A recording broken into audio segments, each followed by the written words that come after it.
Again, small SUV so far, evading police successfully for at least 40, 45 minutes, maybe even longer. We don't know why he's running. Multiple police cars in pursuit.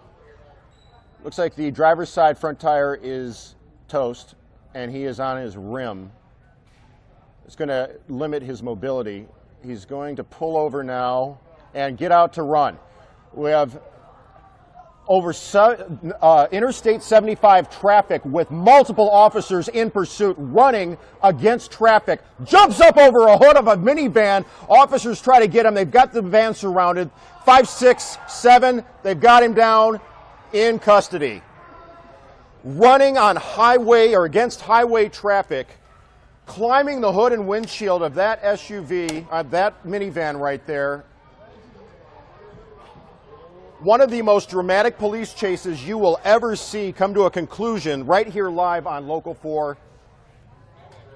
The unwitting innocent person driving this minivan, we do not know what their instructions, as they just sort of creep north without the police pursuing them or stopping them. Or they told to pull forward off to the side of the road, or are they just going to slowly drive away after having been involved in this major live news incident?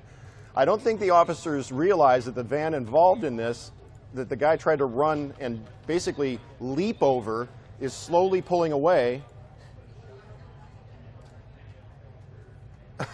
up exit 48 there. And I don't think the chopper realizes it either, because we're isolated now on the suspect and all the law enforcement. But the minivan, where's the minivan going? Everyone forgot about the minivan. It's on the right side, so we can't see exactly which one. We just passed Hazeltine, eastbound Victory Boulevard, about 48 miles per hour. And pilot is telling me it looks like he's starting to lose control. And definitely look at that front left tire. That tire looks like it's going to have some issues here. And the loot in the back, the stuff standing out, the stuff that we were seeing in the backup, getting a lot of traffic right here, a lot of cross traffic. We're going to pull out and see how it gets moved around. All of this UPS truck there, squeezing by the UPS truck. Again, this is why LAPD has it in a tracking mode. They want this driver to slow down and not drive so erratically. Officers are behind this individual, but not close enough. Oh, there we go. One person. Right there. One person just fell out. So stand by. I can't tell if that's a footbill. Somebody's still driving right now. Somebody's still driving the vehicle. So that was a passenger. Passenger ran, or literally jumped out of the vehicle. So I'm staying with the car. Somebody is still in the car driving that. You can see there's a male driving that. So again, a situation here that was just past Hazeltine on eastbound Victory Boulevard. We are going to stay with the vehicle as the female passenger jumped out of the car. Okay, right now my pilot's telling me LAPD has completely pulled out of the pursuit. In fact, it was just too dangerous. Officers may have the female suspect in custody. We're still going to stay with this vehicle. Obviously, this thing is probably going to catch fire here or something of that nature. As we're turning southbound here, this is, let me get you the street here. This is Fulton Avenue. Okay, coming to a stop. Fulton Avenue, we're going to stay with the suspect. And again, here's the suspect coming out right now. Right, and in a situation like this, again, you don't want to make sure this person isn't going to carjack anybody in a situation like this. Foot bail right now. No doubt LAPD officers are going to utilize this footage. They're going to ask us where this suspect is, the description of the suspect. You got a male there wearing jeans, a hoodie, running through the neighborhood right off of Fulton and Victory Boulevard. And you can see he's evading officers right now. Nobody following him except News Chopper 4. And we're going to see what this guy is going to do, whether or not he's familiar with this neighborhood or just trying to evade law enforcement officers. We saw him jump out of that Jeep with all the loot in the back there, now going through a neighborhood. We've seen this before, Megan. Will take off the sweatshirt, try to disguise himself, reinvent himself, if you will. Yes, and they do that, and I'm not sure if he knows anybody. He's running back. This is Long Ridge Avenue. He's running on Long Ridge Avenue right off of Victory, running back toward Victory, so he's running in a northbound direction. And you can see as we pull out here, want to make sure he doesn't go into this apartment complex. He's continuing up towards Victory Boulevard, so we're going to maneuver News Chopper 4 around here. I'll keep a wide shot. There's an LAPD. You can see a ground unit right now. We're going to turn around and get that shot, but most likely he's going to be running eastbound. There he is across the street. We got eyes on him, Larry. Let's hope he's not into armed. traffic right now. Dangerous situation, Michelle. This guy could carjack somebody, Exactly, considering Megan. this may be an armed robbery suspect. That makes this situation even more dangerous. LAPD shortly behind. And look at this guy. He's winded out. He ain't going to last much longer. He's tired. Pretty soon he's just probably going to give up and basically go. There he is. There he Wow, is. predicted it. Boom. Giving up. He's done. Can't run anymore. Well, you know, Maybe it's not not. going to go much further. LAPD officers, you got a female officer Yep. chasing him. Just give it a second. This girl's going to get this guy. All right, there he goes. Wow. Physical There contact we made go. with the suspect here Takedown. right now. Takedown, as you see Don't here. Yeah, don't mess with the LAPD. She's got you right now. She's apprehending the suspect all by herself, now Wow. getting assistance from other officers. We're eastbound on the 210 coming up to town. Right here you see the truck tore off that right front tires and went through the 5760 interchange. What we're understanding, this is a carjacking with the victim still in the car. Suspect was armed with a knife. We've been hearing the police, the sheriff's observer overhead from LA County Sheriff's 21 calling that the victim is fighting with the driver. And right now he's right on this right shoulder, eastbound 210, coming through the Pomona area. And you see it just dragging that side of the car up there on the right front corner. Just unbelievable. This car is not caught on fire yet from all the friction from that dragging. There goes the tire right there. Now it's down on the actual rotor and on the frame. So you'll see it just kind of just dragging it along. Sparks flying out. Eventually, we've seen this before, it'll just burst into flames just from the sheer heat of the friction. So right now it's going to be a pretty dangerous thing here now with that victim inside and a possible with the guy with a possible knife, and you can see it just glowing underneath there. But we're continuing here east on the 210 freeway. We'll get you across street here in just a second. CHP coming up to do a pit maneuver, coming up on the right-hand side, coming up to the thing, bumping it, turning it around into the center divider across the freeway, and a perfect pit by CHP. And we're going to come around here to the side. Keep an eye on it. 5's coming to the north side. And as we see, CHP, 3 units there, perfect pit job. Took him off the freeway over that on-ramp, and now coming to a stop here. Now we have a problem now. You have that victim inside there with the suspect who is supposedly armed with a knife, and so they're going to have to hold back here. Car totally disabled at this point, not going to be able to get away from him now. He's backed up on that side of the shoulder, and as we continue around here, we'll keep an eye on him. 5's going to continue out here to the west. And you can see, so looks like, is that the female? Okay, both of them are out of that right door as we came around here, so we're going to keep an eye on them from here. And so right now it looks like they're giving up, and it's going to come to an end pretty quick. This is potentially not going to bode well for this guy. This is going to put him in a situation potentially where he may be stuck by the fact that he's put himself into a neighborhood where there might not be an exit. So he is southbound on surface streets, and he's going to make a right-hand turn into what looks like a cul-de-sac, and he's going to be off into the dirt here. He's going to be off into the dirt, and he is going to be making his way over towards the San Gabriel riverbed. He is now just on the east bank of the San Gabriel riverbed, and he's going to make a northbound turn. Look at this guy. He is basically off-road and in the dirt. Because this is a Toyota 4Runner, this is going to enable him to make these sorts of moves a little bit more readily and a little bit more easily. In fact, none of the pursuing officers who are down on the ground are behind him at this point. He is basically being followed by the LA County Sheriff's Department airship northbound on the eastern bank of the San Gabriel riverbed, and now he is going to be kind of approaching a situation where he has some room to make a move here, guys. So we'll kind of see what he does. At least 2 suspects here wanted for the crime of burglary, and again traveling on the San Gabriel riverbed, the eastern bank, heading back northbound over towards Whittier Boulevard. We'll kind of follow this and keep an eye on it, guys. Well, I tell you what, look where he is right now. That was one option for him to make a turn and get back over to surface streets, and he's basically let that opportunity go. So he's going to be staying on the eastern bank here. His next opportunity to get out of this particular situation might be over towards Whittier Boulevard here. He just missed an opportunity right there to get back on surface streets, but maybe that's going to bode well for the Sheriff's Department and the folks who are pursuing him, because he's in a relatively confined area, that might allow resources to get ahead of him over, say, towards Whittier Boulevard or the next exit up, which is going to be Beverly, and put them in a situation situation where they can anticipate where his next move is going to be. So again, he's just on the eastern bank of the San Gabriel riverbed, and again, he's in a Toyota 4Runner, basically is off-road on that eastern bank of the riverbed going northbound, and he's about a quarter-mile shy of Whittier Boulevard. Now, if he makes a move to the left, I don't know how he's going to get onto that bike path, but that bike path does take him to Whittier Boulevard here. Just kind of looking at this, he might be in a situation where he could be in a pickle here. He might not be able to get out of it with this vehicle. He might be in a situation where he could be trapped, and there it is. His vehicle is basically stopped. Right there, we're going to see at least one person, the driver, get out, and he's going to make his way over the fence, then into the San Gabriel riverbed. He's basically on the bike path, northbound, heading up towards Whittier Boulevard here. Now, no unit. Well, actually, yeah, we do have units up on Whittier Boulevard, so they're going to be ahead of this guy if he makes his way over to Whittier Boulevard here. So they're going to be anticipating this guy heading over in that direction.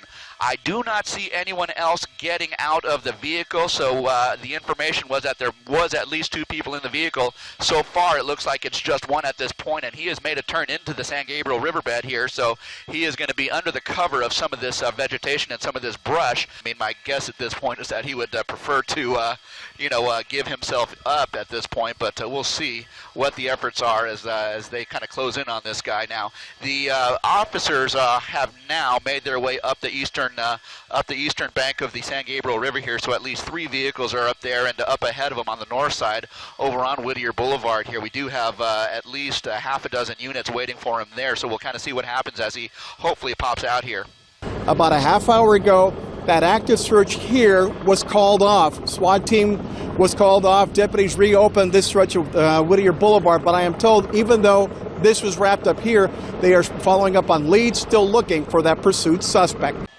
Again, this guy is, there he is. You can see him swinging his hand there at vehicles as he's passing by. Very strange activity here. There he is again. Oh, and it looks like he threw something or maybe lost something off his hand. He hit maybe that vehicle with his wrist. It looks like maybe his watch has gone, actually hit that vehicle when he swung his hand at it. So a little retribution there on this guy as he's swinging. There he goes, punching the cars. That's what he's doing. He's punching the vehicles as he's passing.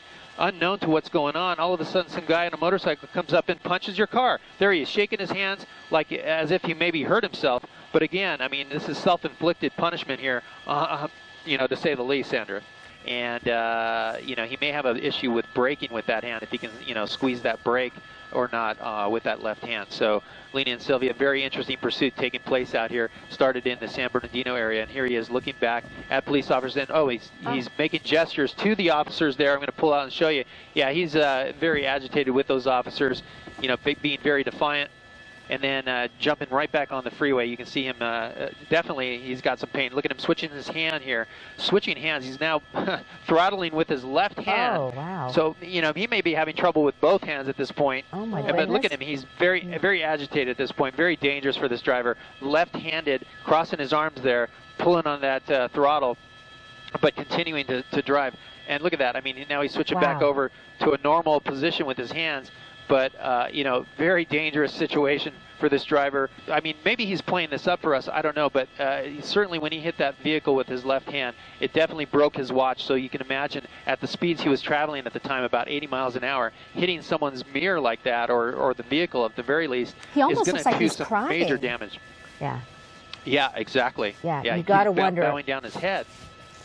You got to wonder. I mean, like you said, this could be simply some drama, created by someone who knows that he's being followed and wants to play it up. But it also could easily be someone who is in a great deal of pain.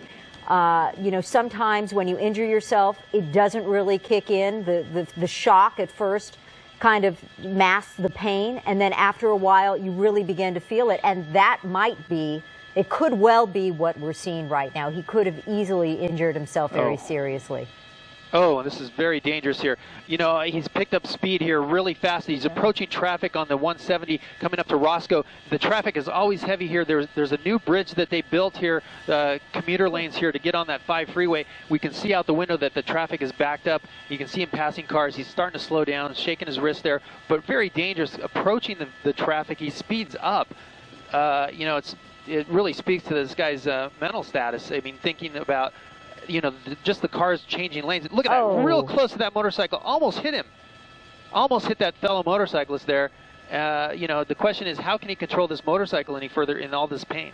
Being a motorcycle being a little more agile and able to maneuver between vehicles. So, you know, looks like he's running out of real estate here. But Officer Ramirez, I'm so sorry to cut you off, but we're going to go back up to our Gil Levis and Sky 9 to tell us exactly where this guy is right now. He obviously went off the freeway into a construction zone of some sort. Where does this lead him, Gil? That's right. This is right at the 170 and the 5 freeway, the construction area. There he's down. He's down on the ground. He's given it up here. He didn't have anywhere to go at this point. The 5 freeway is just in front of him, and you can see he's just in agony there. But he went off into the construction area on that 170. There's officers with the guns drawn, both motor officers there with the gun drawn. Eastbound 91, passing the Tustin off ramp. Probably what's going to happen next. Oh, he's suddenly speeding way up. No? Near Imperial. Oh, just cut in front of somebody there. We have CHP. Looks like he's going to try to get off at Imperial Highway. No, back on. Boy, this is a desperate driver here. He is. Oh, he's hit that truck. He's hitting. He's hit. Oh, he's just swiping vehicle after vehicle. Eastbound on the 91 and Imperial Highway, hit numerous cars there. He's hitting more. Wow. Now we're going to see, looks like more. Yep, he is just going through vehicle after vehicle there. We're now in the fast track lanes, eastbound side of the 91, Imperial Highway. This is a dangerous situation. Okay, now here's where we're going to get, we may see some very interesting activity here. We have a full freeway closure up ahead. He's really speeding up. Oh. Boy, the CHP, you see the door open on the CHP unit? Nope. Oh, another vehicle just got slammed by this. That's at least 4, maybe 5 vehicles that I've seen hit now on the eastbound 91 here.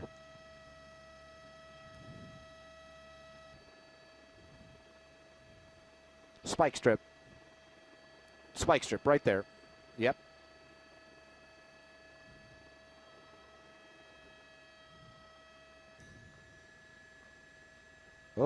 Oh, we're going to see an accident here, it looks like. Yep. Oh, he has lost that front tire. He has absolutely lost that front tire. I'm surprised we're not seeing sparks at this point. He is spinning his steering wheel left and right, and we're going to see what happens here. This looks like it may be coming to a conclusion. He is just scraping the side of the car now, apparently having no control over the steering. Oh, he hit some more, looks like some more concrete there. We are in the Santa Ana Canyon. Let's see, we are just, this is just going from bad. Your fast track lanes there on the eastbound side of the 91. There's the sparks. We have not even a remnant of a wheel left on that vehicle. Nothing, yeah. HP officers, you can see, look at him trying to accelerate with those rear wheels full speed. They're not going to go anywhere now. So at this point, this is where it's going to get really stressful for the officers because he has no place to go. So, man, well, look at the speed with the bad tire like that coming up to the next intersection. Luckily, it's a green light for him. On the brakes, going to make the westbound turn, slide on around. And here we go, eastbound 3rd. And, man, you know, can you believe this guy driving his car like that and just, I mean, giving no he's on the train tracks now, and I'm going to have to look out the window to see if I have any of the Metrolink or the little trains that go down 3rd Street here. I believe this might be I can't remember what green line or gold line that comes out from this direction, but he's on the railroad tracks, just continuing on here, racing along through passing Downey Road and continuing on here, westbound 3rd, coming up to a red light, and he's through there and just right down. So I can't really see ahead to see if there's any trains on the track ahead of him. I'm not really sure. I don't see anything coming along, but unfortunately, the train's not going to move. So he's going to have a hard time with that. Yeah. Oh, man, yeah. Something like this, I'm almost at a loss for words. Now he's just driving on the railroad tracks. He's got to go down underneath. He took the tracks underneath, and so we don't know. The air unit has no idea where that train track comes out because it goes underground here, and it might pop out a little further out here to the west. So now he's in the train tracks. Well, Lord knows what's going on down there, and if there was a train down there or not. So I've never seen something like that. But the county sheriff is trying to figure out where it'll pop out at. But I bet he's just going to bail out down in there. So we're kind of looking ahead here. Yeah, the sheriffs are watching. Sheriffs are watching the east exit, and the LAPD is watching the west exit here, doing what they can to keep an eye on us. I'm just going to go ahead, 5's going to park over Soto, and just going to sit here, wait for him to pop out. They've got this thing sealed off pretty quick, and they're going to keep an eye on whoever's down there and whoever may be coming off that train. So I'm surprised that one unit let the train go down in the tunnel because it just adds to the problem. So. You know, that's the first for me. In all the years I've been doing police work and flying news helicopters, I've never seen something like that.